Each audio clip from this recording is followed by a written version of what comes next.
ದುರಸ್ತಿಯಲ್ಲಿದ್ದ British ಕಾಲದ ಸೇತುವೆಗೆ ಸಾರ್ವಜನಿಕರ ಪ್ರವೇಶಕ್ಕೆ ನಿಷೇಧ ಹೇರಲಾಗಿದೆ. ಪುತ್ತೂರು ತಾಲೂಕಿನ ಉಪ್ಪಿನಂಗಡಿಯಲ್ಲಿ ಕುಮಾರಧಾರ ನದಿಗೆ ನಿರ್ಮಿಸಲಾಗಿರುವ ಸೇತುವೆ ಇದಾಗಿದ್ದು, ಇದೀಗ ಸೇತುವೆಗೆ ಕಳ್ಳಕಾಕರ ಸಮಸ್ಯೆಯ ಬಗ್ಗೆ ವರದಿ ಬಂದಿದೆ.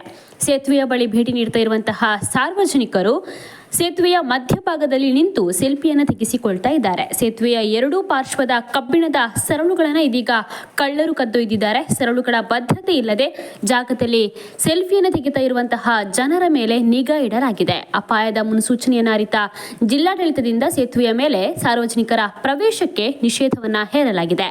ಯಾವುದೇ ತರಹದ ವಾಹನಗಳ ಸಂಚಾರಕ್ಕೂ ಕೂಡ ಅಲ್ಲಿ ಅವಕಾಶವಿಲ್ಲ. ಸೇತುವೆಯ ಎರಡೂ ಕಡೆಗಳಲ್ಲಿ ಬ್ಯಾರಿಕೇಡ್ ಅನ್ನು ಅಳವಡಿಸಿ ಸೇತುವೆಯನ್ನ ಬಂದ್ ಮಾಡಲಾಗಿದೆ. ಬ್ರಿಟಿಷ್ ಕಾಲದ ಪಳೆಯುಳಿಕೆ ಅಂತಿರುವಂತಹ ಸೇತುವೆ ಇದಾಗಿದ್ದು, ದಕ್ಷಿಣ ಕನ್ನಡ ಜಿಲ್ಲೆಯ ಪುತ್ತೂರು ತಾಲೂಕಿನ ಉಪ್ಪಿನಂಗಡಿಯಲ್ಲಿದೆ.